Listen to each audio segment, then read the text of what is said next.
Me, I trusted him. Me, I loved him. And me.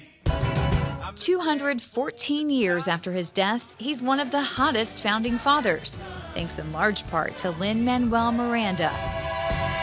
What's your name, man? Alexander Hamilton. Hamilton, an American musical, has many of us looking at the man on the $10 bill a bit differently these days.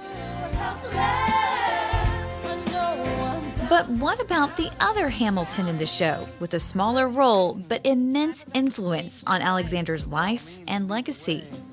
Elizabeth Schuyler, it's a pleasure to meet you. His wife, Eliza Schuyler Hamilton. We had no notion of who Eliza Hamilton really was, other than what we saw in biographies and in the musical, of course.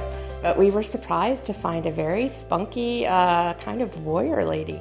That revelation, based on research trips and the analysis of more than 9,000 long letters. Long letters, yes. Alexander never takes 5 words to say what he might say in 50 words. Between Alexander and Eliza Hamilton, their relatives and friends had Stephanie Dray and Laura Kamoie excited, since spunky and warrior-like isn't exactly how Eliza's typically portrayed, even in the musical they both love. A lot of the characterizations that exist of Eliza often focuses on her as this sort of very sweet, kind of meek, very loyal, saintly wife. We have a different kind of a characterization of Eliza in My Dear Hamilton.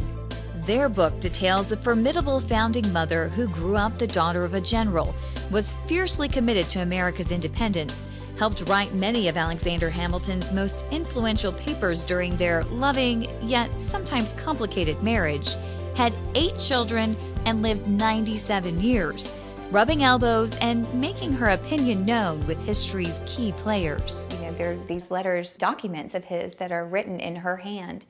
Do you feel that she wasn't just taking note, writing down for him? Do you feel that she was intellectually stimulating? Was she questioning things? I mean, in the book, she is. We know for sure from her own recollections as a much older lady that in recounting the story of Alexander writing George Washington's farewell address, which was a very famous political document at the time, that she told people that she knew that he wrote it because she sat beside him and watched him do it, and that he used her as a sounding board. He wanted to know her reaction to the farewell address as he was writing it. So it does seem in at least that specific instance that we have evidence that she was giving him feedback and advice and that he was taking it. And then when you put that together with finding some documents in her hand and some other pieces of evidence that seem to suggest that she was involved, present, helping to facilitate some of his political relationships, certainly serving as a hostess in political situations, that she was more than just a scribe for him. Let's talk more about the founding mothers, because I know on your website that you say that you are bringing revolutionary women to life, right? I think I read somewhere that the first signed copy, the advance release copy of My Dear Hamilton, was your 13-year-old daughter wanted it. Is that your daughter? Yes.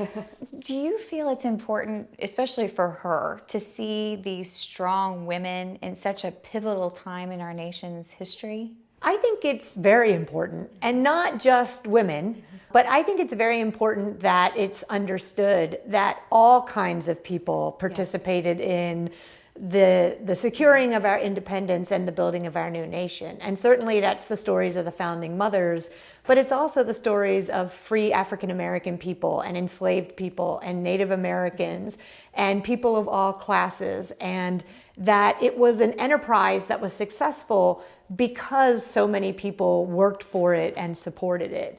And that's a legacy we all still share today. Real people need to fight for and vote and, serve the country that we all live in today.